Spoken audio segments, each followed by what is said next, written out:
December 4th, 1872. A ship drifts alone in the North Atlantic. Her sails hang torn. Her wheel spins, untouched. 10 people set sail on her. A captain, his wife, their 2-year-old daughter. Every single one of them is gone. No bodies, no blood, no sign of a struggle. The lifeboat is missing, but the ship is perfectly sound. This is the Mary Celeste, and what happened aboard her has never been solved. To understand the horror, you have to go back 1 month. November 5th, 1872, New York Harbor. The Mary Celeste sets out for Genoa, Italy. At her helm is Captain Benjamin Briggs, experienced, devout, a man other sailors trusted. He is not alone. His wife, Sarah, is with him. So is their baby daughter, Sophia. Their 7-year-old son stays home with his grandmother, a decision that will save his life. Below deck sit 1,700 barrels of raw alcohol, bound for Italy. The crew are 7 hand-picked sailors, good men, sober men. Nothing about this voyage is unusual, until the ship is found without a single soul aboard. 400 miles off the Azores, another ship spots her. The Dei Gratia, captained by David Morehouse. Something is wrong. The Mary Celeste is moving strangely, drifting off course. Morehouse watches for hours. No one answers his signals, so he sends men aboard. What they find makes no sense. The ship is soaked, but seaworthy. There is water in the hold, but only a few feet. She is in no danger of sinking. 6 months of food sit untouched in the stores. Fresh water still in the barrels. The crew's belongings are exactly where they left them. But the people are gone, all 10 of them. And the lifeboat is gone too. They didn't vanish into thin air. They left. The question is why? Here is what the boarding party pieced together. The navigation instruments were missing. The sextant, the chronometer, the ship's papers. You do not grab those things in a panic.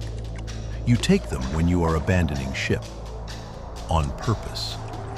The last entry in the log was dated November 25th, 9 days before she was found.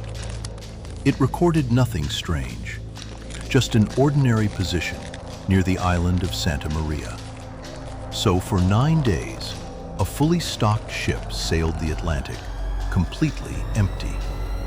And whatever drove 10 people into a tiny open boat, they were never seen again. Not one body, not one survivor, not a single plank of the lifeboat. The men investigating had a much darker theory. When the Mary Celeste was towed to Gibraltar, suspicion took over. The lead investigator was convinced this was murder. He pointed to stains on the captain's sword, to marks on the hull he called axe cuts. He believed the crew had drunk the cargo, killed the family, and fled. But the evidence refused to agree. The stains on the sword were not blood. The alcohol was industrial, poisonous, undrinkable. And of the 1,700 barrels, exactly 9 were found empty. 9 barrels, leaking invisible, explosive vapor into the hold.